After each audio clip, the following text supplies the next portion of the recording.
Hey guys, and welcome back to the wrap up. If you haven't been here before, this is the Raptors Republic live post game show where we recap, we dissect, and we just have some fun talking about the latest Raptors game.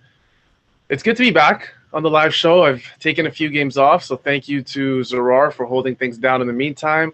I'm your co host, Sahal Abdi, and tonight, as always, we have my great co host here with me, Oren Weisfled. Before we get actually started, I want to thank our sponsor, Arif Qureshi, from Remax for supporting the show. Arif specializes in condominiums, investments, rentals, luxury homes, and more. His details are at the bottom of the screen.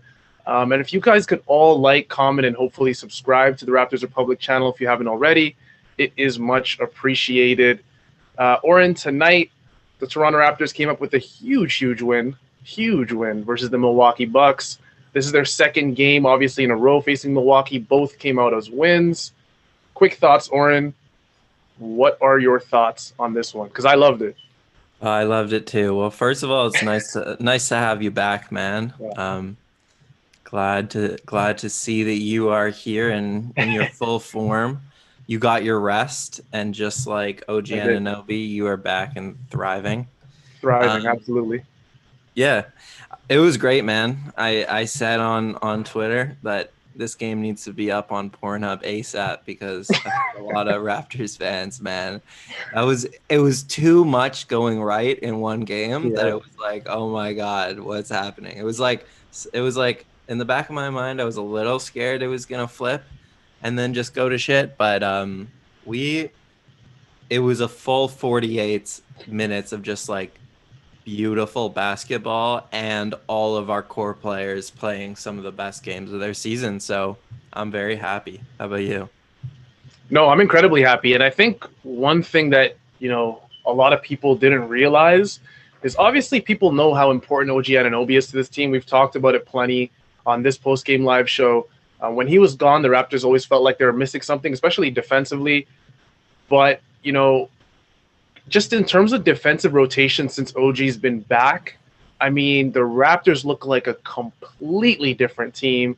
Milwaukee's no slouch offensively. Like, I know they didn't play their best games versus Toronto in the first two, but they're not necessarily a bad offensive team. They're coming into the last two games, actually, with pretty good offensive numbers.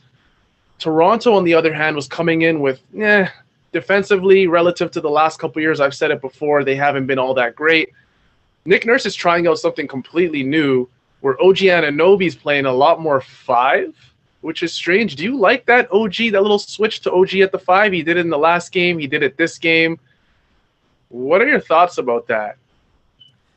Yeah, man. I've been definitely on that wave for a while now in terms of the Raptors playing small and seeing what you get there, because I mean, I just looked up the Bucks offensive rating just to be sure, but yeah, they're the #1 offensive in the league, so they're definitely not a slouch. And the Raptors going small completely screwed up what they're trying to do. So I think there's two things here. Going small helped for a lot of reasons. We'll get into some of them, but yeah, OG at the 5, switchability, switching a lot of actions that Milwaukee's not used to seeing being switched. A lot of ball pressure on Giannis. Yeah. And I'll just actually make this point now. So the ball pressure on Giannis is something that Raptors fans have been complaining about, the defensive aggressiveness recently. They've been like, let's dial down the aggressiveness because guys like Semi Ojeleye are hitting 7 threes on us, right? We've seen a lot of that kind of talk.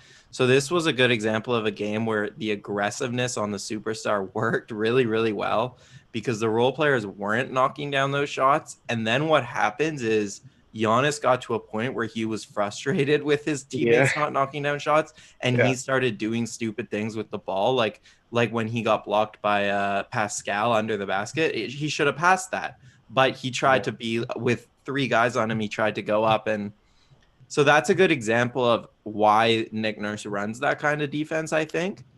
And like you said, going back to OG, that block on Middleton is a really good example of like why he's legitimately one of the best wing defenders in the NBA.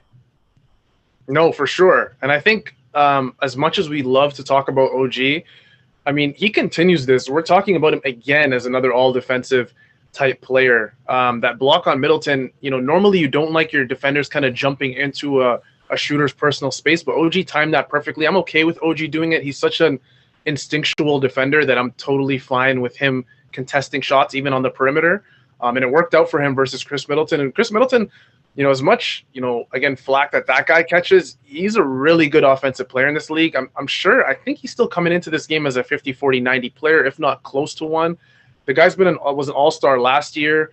I think he was an all-star before that, the year before that. I don't know if he's a two-time all-star or one-time. But Chris Middleton is a bona fide, borderline elite offensive player. You look at his numbers, you watch him play, he passes the eye test. And OG Anunoby at times just made him look like a very average player, which is something that OG's been probably doing for the better part of 2 years now. One guy, Oren, I really, really, really wanted to get into was Norman Powell. Norman Powell had 29 points, 9 for 12 from the field. He was 4 for 7 from 3, 4 rebounds, 3 assists, a couple steals, active defensively. He did have 5 fouls, but again, he was active defensively. I'm okay with that. That's not the regular Norm we're used to. What did you think about Norman's game? Because a lot of times people have been talking about throwing Norm into these ESPN trade machines, and Norm has been that one guy that a lot of Raptors fans think, he's going to command that $18 to $20 million deal that we see high-level role players usually get in free agency. What do you think about Norm? Because this has been almost 2 months now where he's been playing at an elite level for Toronto, averaging well over 20 points per game. Yeah, I'm not going to get into the trade stuff because it's complicated, but he definitely provides a skill for the Raptors, which is like just his explosiveness and ability to get to the rim that not a lot of other players on the team provide. And like, it's really important to have a guy who can beat people off the dribble or off like a dribble handoff and just get to the rim at will. So I thought he had a really good game. I was surprised when you just said that he had 29 points. Didn't feel like it. He definitely wasn't dominating the ball. I think his teammates did a really good job of finding him because I think a lot of those threes were pretty open, corner threes, above the break threes, where his teammates did a good job of kind of finding him out of doubles and post-ups and that sort of thing. But not to take anything away from him because he's just been on fire recently, and providing like 20 points every game is not an easy thing to do in the NBA. So he's really important to this team for sure. No, he is for sure. And one thing I also wanted to get into with Norm, I mean, he was 9 for 12. You said he was getting a lot of clean looks. The driving lanes were there. But the thing with Norm sometimes that I realize is most of his good games come when he's kind of playing within himself.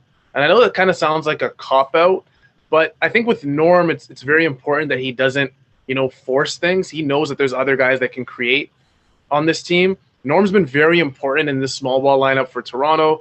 That, again, I mentioned earlier that Nick Nurse has kind of chosen against the Milwaukee Bucks. I'm not going to lie to you, Oren. At first, I was kind of worried, going into the last game with this small ball lineup. I was worried about Brook Lopez and kind of if he would impose his size down low. Vivek Jacob, who's actually a former Raptors Republic writer, who's now at CBC Sports, he made such a good point during the game where, yeah, he's the man. He made such a good point during the game where he essentially said that the Raptors have sacrificed size for speed in the last 2 games, which has helped their defensive rotations. They're taking Baines out the starting lineup. Siakam and OG are playing that 4-5 role. Increased what Vivek called active length on the perimeter. More passing lanes are being cut off. Milwaukee's ball movement was just horrendous at times because of all that length and all that speed. When even Boucher, I want to say, at the 5 rather than Aaron Baines, you just see a lot more defensive disruption, a lot more chaos. In the first half, Toronto had 18 points off turnovers. Milwaukee had 0. So, 18-0 off of turnovers, that just shows that Toronto was taking advantage of those situations. Do you think this is kind of a situation for Nick Nurse and the Raptors where they move forward with this small ball 5, or do they just kind of throw it to the side, bring Baines back in? This was just a Milwaukee Bucks type thing where we could take advantage of Brook Lopez's size and how slow that guy's slow, man. how slow that guy is? Or do you think they ride with this? Do you think they ride with this small ball five? Yeah, like quick note, Brook Lopez is a good example of like a good center, regarded around the NBA as a good center who I don't think could ever play in the Raptors defense. So like as hard as like as much as we've been harping on Baines for his inability to pick it up, there's a lot of centers in the NBA who people throw in these trades who just couldn't stay on the floor. Like I've seen like a Hassan Whiteside. The Raptors don't play a drop. Like they can't stay in the floor in the Raptors scheme. So like a lot of good points that Vivek made for sure, because Baines is slow on those rotations and he's really struggled to kind of play in that style where you have to, get off your man, challenge a 3-point shooter, get back, double someone. And yeah, when they're smaller, everyone just, I don't know, it feels right for sure. So going forward, yes, I'm definitely think this is their best lineup, so they should use it as much as possible. In terms of like you saying that you were like nervous, like I was too, because you think Milwaukee, that's a huge team, Yeah. with maybe a couple post-up threats, so you probably don't want to play it against them. Like against a team like Boston, it's fine because they don't have any post-up guys, they're smaller, whatever, but I think will work against most teams in the league. I think it's the Raptors' chance against most teams in the league. When you're talking about a post-up threat like a Joel Embiid, Jokic, those type of guys, like that maybe isn't the starting lineup you go to anymore. But for the vast majority of the teams in the league, I think that's the best way for the Raptors to play. And then like I have one more point on that. On I guess what the Raptors did defensively tonight in general is they slowed the game to a crawl, which we're not used to seeing from the Raptors. Like they still ran on steals, which I think you just made the point of their points off steals. But other than that, off rebounds, off dead balls, they were walking the ball up the floor. And you don't see that from the Raptors. But in hindsight, it's smart because Milwaukee is a really good fast break team. They thrive in transition. So if you take that out of their game and you play a half court game, you have a better chance. And B, Kyle Lowry wasn't playing, and Kyle's just the Raptors' best transition player. He's their best playmaker in transition by far. So when you take him out, the Raptors' transition already struggles. So I think it was smart that Nick basically said, all right, Kyle's out. Let's just not even try to run. And let's not let them run either. No, for sure. And I think one thing that people have to understand from the Milwaukee Bucks perspective, at least, Brook Lopez, like you said, he's an elite rim protector. This is a guy who I thought going into that game, Brook's going to give us issues. Like I know he's kind of switched his whole game where if you go all the way back to the New Jersey Nets and then the Brooklyn Nets after that, Brook Lopez he's a post-up player. He was an inside guy. This guy never shot any threes. And then just recently after coming to Milwaukee, he's kind of switched up his game completely and become that space creator for Giannis. And he's been a good fit beside Giannis. He's been a very good fit. He's, like I said, an elite rim protector. But again, when you play a guy like Brook Lopez at the 5 for Milwaukee, you're going to play drop coverage. You're not going to be able to switch as much like the Raptors have been doing. Brook Lopez on these screens, he's just waiting in the paint for Fred or someone to come downhill. And Fred's like, you can wait in the paint all you want. I'm just going to take this wide open three. If Bryn Forbes or whichever guard you're putting on me is going to keep going over this screen, I'm just going to shoot these wide open threes. But again, for Milwaukee, their strategy was we're going to do this drop coverage. We have a bigger, less mobile center in Brook Lopez who's uncomfortable moving laterally in space and who obviously they want to prioritize protecting the rim. And Nick Nurse knew that, so he's like, all right, we're just going to put a bunch of shooters on the floor and see how you deal with that. And it worked out perfectly for Toronto. Milwaukee had absolutely no, solution for the way Toronto was playing today. Their defensive energy was turned all the way up. You saw a bunch of guys get thrown on Giannis, Anunoby, Boucher at times, Baines, even Bembry. And Toronto's okay with that, again, as long as they're continuing that switching defense, which, again, the Bucks were unable to do anything against. They were doubling Giannis on every drive. A very common term you're starting to see, Oren, a lot more on Twitter, is that teams are creating walls against Giannis. One of the best Bucks follows I personally follow on Twitter, Ty Windish, mentioned how, Milwaukee isn't really using Giannis like he's supposed to be used in situations against the Raptors, where Toronto, he's coming downhill from the top of the key as the ball handler, and Toronto's okay with that. They're just going to give him a little bit of room, go under every single screen and create that wall, and just trust their guys to get to the perimeter and defend guys. And they did that perfectly. Ty mentioned how he kind of wanted Giannis to be used more as a screener, coming downhill more, which is something that Mike Budenholzer didn't really do. One more guy I wanted to get into was Pascal Siakam, Oren, because Pascal started off the game. He shot, I think, 6 of the first 10 Raptors shots. He was aggressive all night, literally from the beginning of the night to the end of the night. I was kind of shocked at times, especially when Giannis was guarding him. He was extremely aggressive. He was 9 for 18 from the field, 50%, 27 points. He was a plus 10, 6 boards, 5 assists. Did you like how Siakam was playing, especially with guys like Chris Middleton and Giannis, who are considered pretty elite defenders in this league? Did you like how Siakam played? Absolutely, yeah.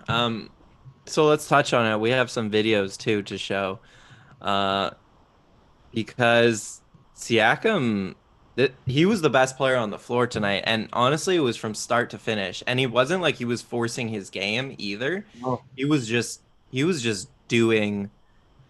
The thing that stood out to me about Siakam's game today was that he had it all going, and I think it was really the first time this season that I could say that, where the 3-point was the 3-point shot was going in early. His post-up game as a scorer was great. His post-up game as a passer was great. The play we just saw, which is a score off the post-up, I wanted to highlight because this is like pretty nerdy, but Pascal dropped this. He dropped this YouTube series. I'm not sure if you saw it, where it kind of highlighted his summer workouts. Yeah, I saw that. One of the things he talked about, like the main focus he said was like, we're working on my balance. And he said that at the beginning of the season too. And when we talk about Pascal improving as a mid-range scorer, as a floater scorer, as a mid-range pull-up guy, that's the balance that we're seeing. So the play we just saw, if we can see it again, Zarar, he gets the and one there. Okay, he gets the and one there. And it's something we've seen a bunch this season that we just didn't see much. And then the one where we're playing, okay, wait, give me a second. Okay, there. The one we're playing now, the video we're playing now, this is a good example of Pascal out of the post up and just throwing a pass he wouldn't have thrown in previous years because he didn't have the confidence to. You know, he always had the size to see over his defender. He always had like the theoretical tools to make like a high-low pass kind of thing. But the fact that he now has the confidence to pass out of the double team is really important for this team, because he's been so good as like an isolation post-up scorer that teams are sending doubles, teams are trying to scram it, like teams are doing things around the play, and the Raptors are moving more around the play, that it's just the offense, there's so much coming out of it, you know? No, 100%. I love those two Pascal Siakam clips. I was, I think from years prior with Pascal, I was kind of worried because he'd be having some very good games, and then once he gets that Giannis switched on him or that Chris Middleton in spurts of the game, he kind of became a lot more passive. But it seemed like in this game he was willing to create, he was willing to attack. He didn't really care. He really trusted his offensive game, and he shot a damn good percentage doing it tonight. I was proud of the way Pascal played out of those two clips. So that and one for me, and then just seeing Pascal yell after, I love that. I love that passion from Pascal. I just wanted to get into what I thought personally, Oren, was the turning point of the game for Toronto. Again, Toronto was up almost the entire game, between 10 and 20 points. So was there a clear-cut turning point? Probably not. But this play was kind of the dagger in this one. It was a Fred VanVleet ISO on the elbow on Chris Middleton, which I loved. Fred, Chris Middleton, like I said, is one of the elite, perimeter defenders in the league. He has length. He has the lateral quickness, a very good lateral quickness for a 6'8" wing. So you see that ISO on the elbow from Fred. Go in the far corner, you see the hammer action from OG Anunoby. OG Anunoby does that hammer, completely catches Pat Connaughton off guard, locks him up completely, and then you see a wide open Norm corner three, which was a hit. So again, Fred VanVleet, just seeing the way that play began, starting off with the ISO on Middleton. I personally thought it was just your simple ISO play from Fred VanVleet. But if you're looking in the far corner of the play, you see that OG hammer screen, which was absolutely perfect. They ran that play so crisply. It was to perfection. Pat Connaughton was kind of watching Fred, just in case he would get blown by. And he got caught. He got caught off guard. Again, like I said, he locked him up. Wide open norm corner three, bang. It was the dagger for Milwaukee. They just couldn't come back after that. Just before that, obviously, or I think it was just after that, maybe Giannis was fouled out. That could have been the dagger as well, but I think that play was just the nail in the coffin for Milwaukee. Another player, Oren, I personally wanted to talk about was Aaron Baines. I've been watching some of the comments recently, Oren, and I'm the type of guy that when these videos go up, I go straight to the comments. I'm like, hey, like who's talking about this? Who's talking about, to be honest, one of the comments I saw, a few games back, I think it was a couple of weeks ago, was that we were too harsh on Aaron Baines. Aaron Baines, in my opinion, has kind of found his niche with his new kind of role within the lineup. He's not really a starter anymore, at least temporarily. He looks much better. His game just looks amplified. He just looks like a completely different player when he's going up against these bench guys rather than going up against the elite centers of the league, the Clint Capellas, the Miles Turners, all those big centers he was going up against, the Joel Embiids. He looks a lot more comfortable. Do you like this new role for Aaron Baines? If you can just come off the bench, set those screens, and free up some space for all the guards? For sure, yeah. Like me and Zarar talked about this last week, but I think like Baines definitely had a rough start to the year, kind of progressively got better. But yeah, I think the season he's having is not a starter level season.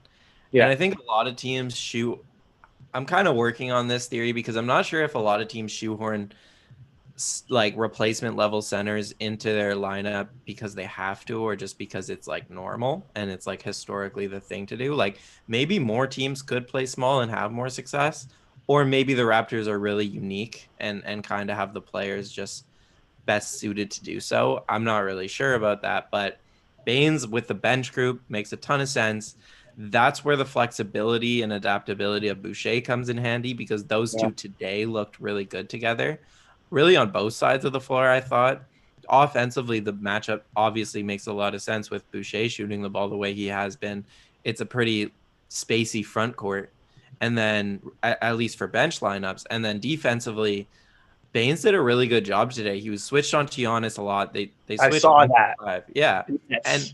And I think going back to Siakam for a minute, I thought Siakam read the floor better than Giannis today by 1,000 times, which is shocking. You don't see that much. And Giannis still did a good job, like making the right basketball play, but Siakam did perfect. Like every time he saw what the best play was and pretty much made it. And Giannis on those Baines switches, I was pretty surprised to just see him take pull-up threes, because you can get past Baines or at least draw a foul. But still, credit to Baines. He played really well defensively around the rim, much better vertical. The Raptors in general did a lot better job not fouling around the rim or around Giannis, just being vertical and then getting rebounds. And I feel like we should talk a little bit about the rebounding, because 2 games in a row now, they played small and they held up on the boards really well. And I have some of my own theories about that, but what do you think that is? Honestly, with the rebounding, I think a lot of it has just come to, we're just seeing an increased level of activity, I think, from Toronto.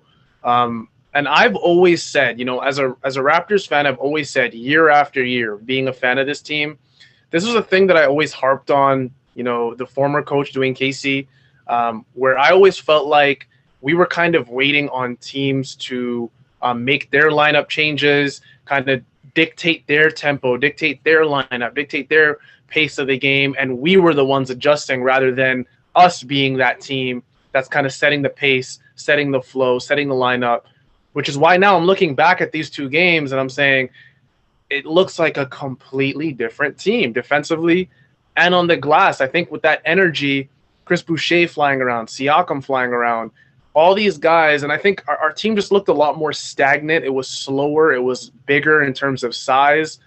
All I can personally think of is just the activity level is high. Boucher had 7 rebounds. Siakam had 6. OG had 7. OG is a guy who's always been good on the glass, especially the last couple of years. Van Fleet even had 5 rebounds. So I feel like it's been a lot more team-oriented, them crashing the glass a lot more, and they don't really have that guy, that Andre Drummond. I don't want to bring up that name because I feel like that's going to bring up some PTSD for Raptors fans who are not fans of that Drummond trade proposal or all that hoopla that was going on with Andre Drummond. But using Andre Drummond as an example, the Cleveland Cavaliers can look at that guy and be like, okay, you take care of the glass for the most part, and we're going to get out and we're going to run. Whereas for Toronto, it's like, this is going to be a team effort. We're all getting together. We're going to grab this board together. We're going to run together. What are your thoughts on it? No, same as you. I really don't think it's like a personnel issue. Of course, against some matchups, it can be. Like when Giannis's brother, apologies for not remembering his name, when he came in the game, it was just he's just a football player, and he was like, okay, this could be an issue. If he stayed on the court, I was like, maybe this could be an issue. Yeah. But in general, I think it's really just about like being smart, boxing out, getting to guys' bodies. It's a focus thing to me, and you saw them do it for stretches early in the season, but not for full games. And these last 2 games have been really encouraging, just in terms of, it's also like those 5 know how to play with each other, that starting 5. And so they're, I think, better communicators than when the bench pieces are in. And so, yeah, it's just communication and focus to me. And I think they'll be able to survive if they do those things. Yeah, for sure. Did you want to get into anything else in terms of just transitioning over? Yeah, I have a few more points. Going back to the small ball lineup, like we talked about it defensively and why it works so well. But offensively, it also works because OG and Siakam, like I harp on their flexibility, all the different things they can do and why that's so important. But they're both good rim runners. They're both good. Like Siakam, I mean, they theoretically can do that. They haven't been that good in their career, but they're both the type of players who can set good screens, we know for sure, who can pop out for sure. I'd like to see more OG pick and pops, and who can theoretically create some gravity if they roll to the rim, and then, you have options based off that gravity. And, like, not many small ball lineups have 2 guys who can do that, right? Usually your 5 is the rim runner, but the fact that those 2 can both be good rim runners opens a lot up offensively. And then just to touch on OG, because we didn't really offensively, I thought his stretch in the early 4th quarter when it was him in the bench was super important because Milwaukee was making a little run there. We haven't had OG. We've seen in past games with OG out, teams make these runs and the Raptors just lose minutes with their bench groups, but OG took over, culminated that like spin behind the back pass to Bembry, which was like ridiculous. I was like, since when did he have this? Yeah, literally, I was watching that and I was just totally shocked. I mean, we always see those type of flashes with OG, and it just completely catches us off guard. But it's good to see OG kind of working on that playmaking skill. He said, early in the season, he was going to work on 2 things. It was going to be his off the dribble ability, his ability to create shots off the dribble, which we haven't really seen yet. Again, he's been injured, but also his playmaking. And we saw that beautiful bounce pass to DeAndre Bembry. DeAndre Bembry is a guy, Oren, that I feel like the fact that we're getting into DeAndre Bembry, 15, 20 minutes into this, I think is a complete farce. DeAndre Bembry came into this game. Kyle Lowry wasn't there. Kyle Lowry wasn't there for the Raptors. Drew Holiday wasn't there for the Bucks. So those are 2 big guards missing from the game, big guards for each team. So everyone was kind of wondering who was going to take up that starting spot. Was it just going to be, Siakam at his traditional 4, Anunoby at his traditional 3, and just throwing in Boucher? Or were they going to go back to Baines? What was going to happen? And it ended up being DeAndre Bembry in the starting lineup with OG, Norm, Fred, and Pascal. Bembry played 37 minutes tonight, Oren. He only shot 3 shots. Wow. this is a guy, Oren, that I absolutely love on this team. He's a guy who understands his role, super active defensively, doesn't step out of his role, does everything that you really want him to do in terms of defensively, switchability, his ability to just be a pest on the perimeter. Do you think DeAndre Bembry's kind of earned a bigger role on this team for the future? I do. I think he's, I mean, on top of just being a really smart player, good playmaker, good transition guy, solid team defender, I think probably, I guess, for me, his number one skill is that even maybe better than Fred, he can stay, I'm not sure, but he can stay in front of fast guards. Like we saw it against Trae Young, where Yeah. Trae Young was getting what he wanted all night, and then they put Bembry on him late, and he just couldn't get past Bembry without screen help as easily. And shout out to another ex-RR writer, brief, but she's on the website. Yeah. Sirat Sohi. I hope I'm pronouncing. So yeah. Yeah, for Yahoo, she wrote a piece about the Lakers, and one of the things that she mentioned about like their adaptability or the different ways they can beat you is like a guy like Dennis Schroeder just being able to basically have his way in terms of off the dribble, getting past guys, getting in, like collapsing a defense. And that's why guys like Bembry are so important, because you can stick Bembry on a Schroeder and live and be happy, right? And just he'll stay in front of him for the most part. So yeah, I love him. He's been fun to watch. Good dunker too. He is 100%. And I one of the things that Raptors fans usually fall in love with, and I don't blame them, this is one of the things that I fall in love with myself, is just the passion that players show. And I feel like Bembry's kind of slid into his role like so seamlessly on this team. He just seems like he's enjoying life there. I was a little bit skeptical, honestly, on the Bembry signing when we first got into that in the offseason. I didn't think, honestly, he was going to play a massive role. I didn't necessarily think, obviously, he's a G League type guy. I knew this guy's an NBA level player for sure. But I just thought he was going to be an end of the rotation guy. But I also thought the same about a guy like Stanley Johnson, who didn't play much tonight. But Bembry has kind of escaped, the norm of what people have kind of thought he would be for this team. Again, 37 minutes tonight. He only had 5 points on 3 field goals. He was 2 for 3. But again, he was a plus 12. He did everything right today. He let the shooters shoot, so to speak, which I was happy with. Chris Boucher played 22 minutes. He was 4 for 7 from the field. Do you like, Chris Boucher in that 20 to 25 minute range? I feel like he was honestly doing really well when he was playing in that low 30-minute range. You think it's more of a situation for Chris where it's just, does Nick feel comfortable throwing him out there when guys like Brook Lopez are on the court? Do you think it's just a matter of other guys like Bembry playing really well that are kind of limiting Boucher's minutes?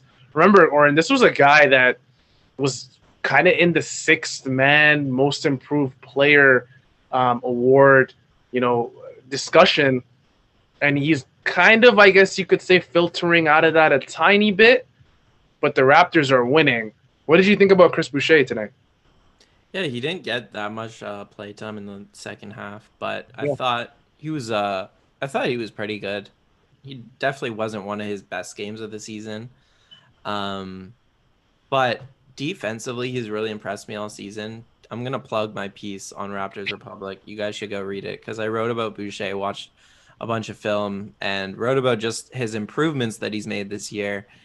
And in terms of like a minutes load, I think he was always overstretched in that starter role, like playing a 35 minutes a night. That's not really like, he's still not that good in my opinion, but he's a great piece off the bench to give you some scoring punch and now to give you some like versatile defending at the 4 or the 5 too. But he still has flaws in his game and he's still a little bit matchup dependent, which is on him to kind of work through, because I mean, he is working through it in terms of his ability to guard 5s in the posts. He's just getting much better at it, like buying his team more time to come for doubles. In terms of defensive rebounding, he's getting much better at it. So I think he's doing all the right things to eventually become a type of player who doesn't depend so much on matchups and can kind of play no matter who is out there. But at this point, I do feel like the 25-minute range is about right for him. if we're talking about like a championship level team, like where he would fit on it, then I would say, yeah, like the 25-minute makes sense for a guy like that. Because it's his first year in a rotation. You got to consider that. It's really his first year. 100%. And that's one of the things I think I've been most proud of Chris Boucher for this year. I think last year was kind of used as a last resort. Raptors are up 20, throw Chris Boucher out there, shows us a few flashes. Everyone talks about him on Twitter, and then it kind of just goes away. I wanted to get into a very specific play, Oren, okay? This is Fred VanVleet, okay? This is Giannis Antetokounmpo. This is the reigning MVP. This is was he also the Defensive Player of the Year, the reigning Defensive Player of the Year? Yeah. Reigning Defensive Player of the Year, one-on-one with Fred VanVleet. Now, Fred, in my opinion, I think has one of the best crossovers in the league. He's a guy I would never want to be guarding at an isolation at the top, on the elbow. He'll shake you out your boots completely, and that's what he did to Giannis. Hopefully we have the clip up. Yeah, it's gone. This play. He absolutely, and I don't want to cuss Oren, but he shakes the shit out of Giannis on that play. Cussing is encouraged. Yeah, what did you think about Fred, just that specific play, and Giannis just not being able to, I guess, hold his own on Fred? Do you think the Raptors should kind of use Fred in a lot more isolations? Doesn't matter who the defender is, because if Giannis can't guard him, and I know Giannis is a bigger guy, he's almost 7 feet, but if Giannis can't guard him, do the Raptors take advantage and just run a lot more ISOs for Fred? Yeah, I don't think the Raptors have a choice. Fred's going to run ISOs for Fred. Like, he's doing it. It's already happening. And, yeah, it's working. Like, I think it's been a little disappointing. Fred matched up against big men in his past seasons because he's always, like, I guess the shot against the Celtics is a good example. In Game 7, the last shot, he's always had the belief in himself that he can take big men off the dribble and get what he wants, but it hasn't worked out as well as you would hope some of the time. This season, he's just added another layer of craft to his game to the point where he's doing it against the best defenders in the world. So yeah, like I'm definitely pro Fred working on this part of his game, and I think it's just going to help him. It's going to get him to the line more if he kind of learns how to get these big men to draw contact. That was definitely just a beautiful play, and Fred in general was amazing today on both sides of the ball. There's like so much to be said about Freddie, but proud of him. Yeah, he's incredible. He's a guy that, I mean, the Raptors keep winning. You got to think about him as an all-star reserve. I mean, there's a lot of guys ahead of him. You got the Zach LaVines, you got the Sabonises and the Brogdons and the Ben Simmons, and there's so many guys out there that deserve nods for the all-star reserve this season. But if Fred continues, this consistent kind of all-star level play for a team that keeps on winning, you got to maybe, hey, Raptors fans, if you're watching this, get on Twitter, retweet a couple Fred VanVleet links. I think it's too late. I think the voting is just for the starters. Oh, the voting's done. I know the starters got announced today. Yeah, I think the reserves are completely chosen by coaches. Oh, man. But they might reward Fred. You never know. If they see enough Kyle Lowry in him, they might reward him. Oren, one thing I wanted to get into, this is honestly, you know it. I say it every single time. This is my favorite segment. Oren, you're the GM. Here we go. This is you. This is you're the GM. You're the Milwaukee Bucks GM. I think I'm John Horst. Yeah, John Horst. I don't even know his name. His name could be John Hammond for all I know. John Horst. Is that the same guy, by the way? Is this the same GM who traded Grievous Vasquez for Norm and what happened to be OG Anunoby? Oh, is it the same one? I don't remember. I think so, but I'm not sure. Because if it is, I don't know how he's still. I'll tell you what I do know. Yeah, I'll tell you what I know he did, because I saw Kate Beadall at Kate Beadall tweet it. He did draft DJ Wilson above OG Anunoby. So great call. So you're already on a bad start. So John Horst, I'm going to ask you a question. So Milwaukee, your team, you guys have been the favorite in the East for a few years now. Giannis is consensus a top 5 player in the world, possibly top 3. At times in the last couple of years, he's been the best player in the world. Not top 3. I'm hey, you're the Milwaukee Bucks GM. Oh Remember yeah, that? okay. Top one then. So on the other side of the East, Brooklyn has three complete, absolute megastars: Durant, Harden, Kyrie, who now are stringing together some wins. A lot of fans, a lot of pundits are kind of naming them as the favorite to come out of the East recently. And again, the East, even without Brooklyn, is still very competitive. You have Toronto, who's now beaten your team twice. You have Miami, who you guys lost against in the playoffs last year. You have Indiana, all worthy of giving serious trouble to your Milwaukee Bucks in a hypothetical playoff scenario. So the trade deadline's almost here. It's almost approaching. My question to you is, do you keep this Milwaukee Bucks team as is? Do you flip some core guys during the deadline in hopes of giving Giannis a better sidekick? Maybe get rid of a Middleton, get rid of a Drew. Do you try and revamp your bench, or do you just roll with the status quo and just hop into the playoffs with what you got? No, I think you definitely make win now moves, but I don't know how many assets they have left over after the holiday trade. Um, I think I'm higher on the Bucks than a lot of people still, even after that, because Drew is really important to their team, first of all. And then I kind of like the general things they've done in terms of kind of giving up depth for a better top eight, which I think in the playoffs is really what matters. And then in terms of trying different things, so we saw them today because I shit on them yesterday or 2 days ago for not doing it, for just playing the drop and not doing anything. We saw them actually switch more today. It didn't work, but we saw them try it. And I think that's big, trying different things in the regular season for them, because you want to prepare to be more adaptable in the playoffs. So I think long term, like, their coaching, I think, is an issue. I think a lot of people believe that. The fact that they only can play one style isn't really ideal, I think, in the modern NBA. But this season, I think you definitely make moves if you can. A guy like, what do you think about a guy like PJ Tucker? Like, I just think they need to shore up the front court depth a bit, because Brook might get played off the floor in some series. And even if not, you just want to have the ability to play a little bit smaller, a little bit more switchable. No, for sure. I think a guy like PJ almost makes sense for almost any NBA team. He brings that small ball five look where you can throw him out there on bigger teams and kind of set the pace that way. PJ on the Bucks tonight would have helped a lot more. And PJ's also a guy, you mentioned him. He's a guy that I personally like. This is a very personal thing with me and PJ. I want him out of Houston. That team is going absolutely nowhere. They traded their superstar James Harden. He's made it clear that he wants a new contract, or he wants to move on. Again, he's much older. He's in his mid-30s now. Toronto Raptors again had a chance on getting him a few years back. He spurned us for Houston. How did that work out? One team has a ring, one doesn't. So for And PJ, he took less money. I'm still a fan. He did take less money as well. I'm still a fan of him, but who knows? If we get PJ, maybe it doesn't work out. Oren, we've talked about the game enough. I want to talk a little bit. I just want to talk a little bit about the All-Stars that were named today. For the West. Real quick on PJ Tucker. There's a really good article on him for you too. You'd like this in The Athletic. Did you read this? I did not. By Wosny Lamp. I don't know how to pronounce it, but yeah, it's about his like fashion side of things and shoe design. Oh, I love it.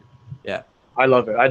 And that's another reason I'm a big PJ fan. His fashion sense is just out of this world. The man owns every Jordan and every Nike shoe ever created, so I'm a big fan of him. But again, to the All-Stars, Oren, listen, Bradley Beal's an All-Star starter. I am happy. What do you think? I'm going to be honest. I don't know who the East starters are. Okay, let me stop you. Yeah. Kyrie Irving, Bradley Beal. Kyrie's a starter, eh? Kyrie's a starter. Kevin Durant, Giannis, and Joel Embiid. And then on the West, you have Doncic, Curry, LeBron, Nikola Jokic, and Kawhi Leonard. All so right. Kyrie is a starter. Yeah. So let's start on the East. I think I'm fine with Beal getting the nod, because people have said this, but just because the way the season is going, it's stupid because of COVID, and teams like Washington have been destroyed by COVID, and B, so many teams are so close, especially in the East, that it's really hard to be like, this team deserves 3 guys because they have like 2 more wins, so therefore they're in second or whatever. Yeah. So yeah, Brad Beal to be the scoring leader, you deserve it. Kyrie, I'm surprised by. I thought Jaylen Brown, I would have picked him to be the starter personally. That would have been my guy personally. Just because, like, I don't blame Kyrie like a lot of media members do for the fact that he basically took time off to deal with personal issues. That's fine to me. And I'm not even like going there, but just in terms of missed games, you did miss 2 weeks of games. So regardless of what you were doing for that time, 2 weeks of games is a lot for a starter this early, this quick in the season. What do you think? No, I think it is for sure. I was thinking to myself before these starters were obviously announced, I was thinking, who can be a starter on this team? I had personally the same 5, just because I felt like I just knew. I mean, I knew 2 Brooklyn Nets at the minimum were going to make it. Durant for sure. That was no question. Giannis, 100,000%. Joel Embiid's been having an MVP season. Bradley Beal was kind of the wild card for me because although he's been one of the best players in the league, easily, I think, the best scorer in the league. I think he's still averaging like 34, 35, 36 points per game. I'm happy for Bradley Beal. You don't usually see guys who are leading teams at the bottom of their conference kind of make that. But I think this was kind of the NBA going, hey, look, Bradley, you didn't make it last year. I don't even think Bradley Beal made an All-NBA team last year, which is completely nuts to me. So I was happy for Bradley Beal. Kyrie, I was thinking, you know what? Who else would really make it? I mean, normally you'd think Kyle Lowry, but Kyle Lowry's been, I want to say, a little worse than usual this year. He hasn't really been all that. When you're looking at the best Raptors players, you're probably talking a Siakam or a Fred VanVleet this season. It doesn't take away from Lowry. He's still, I think, an elite point guard in this conference. But, I mean, who is Kyrie's competition there? Kemba's been injured all year. He just came back. He's getting into things with the Celtics. Am I forgetting any other Eastern guard? Jaylen Brown. Jaylen Brown. Jaylen Brown. I love Jaylen Brown. I personally wouldn't have even been mad if he was a starter this year. With Kemba out, he's been playing incredible. Let's look at the West a little bit. Doncic and Curry, I think guaranteed. Again, Curry's in the MVP race himself. LeBron is LeBron. We're not even going to talk about LeBron. Jokic in the MVP race. Kawhi in the MVP race. Almost the entire starting 5 in the MVP race, maybe except for Doncic, who's Dallas Mavericks have been struggling a lot more this season. Did you like that starting 5? Did you think it was clear cut? No, not at all. I have a rant to do because I think NBA media loves off Doncic a little too much, and I get it. He's great. He's really young. He's already done amazing things, and he's doing great things this season. But Damian Lillard is the best clutch player in the NBA by a margin. Like, not even like, it's like, no, he is. He straight up is. And I feel like people are overlooking that as if it's not that valuable. But I think it's one of the most valuable things you could bring to a team. Like, and one of the most hard skills to learn to be that closer. And so to me, Dame deserved that spot because, like, it's different than the East where all the teams are super jumbled. The Trailblazers are 18-10. The Mavericks are 13-15. That's a pretty big difference. And yet CJ's out, Nurkic is out, Collins is out. Like, he's playing with like Melo is like one of their best players right now. No disrespect to Melo, but he's not the same guy. Like, no. Dame is carrying a team to the 4 seed to 18-10. Meanwhile, you know, the Mavericks are healthy again. They weren't all season, but they're healthy again, and they're 13-15. I don't understand Doncic getting in based on that alone. Yeah, no, I'm actually with you. The more I was looking at it before, and I was like, this is pretty clear cut. Okay, Doncic, you just hit me with Lillard. And I know the Trailblazers have been doing really well this year. Lillard, in my opinion, I agree with you. He definitely deserves a spot. I think a really cool tidbit for this year's All-Star Game is that a record 5 international players were voted All-Star Game starters. Antetokounmpo, who's from Greece, Doncic, who's from Slovenia, Embiid from Cameroon, Kyrie, I guess, from Australia. Yes, sure. And then Jokic, obviously, from Serbia. That was pretty cool.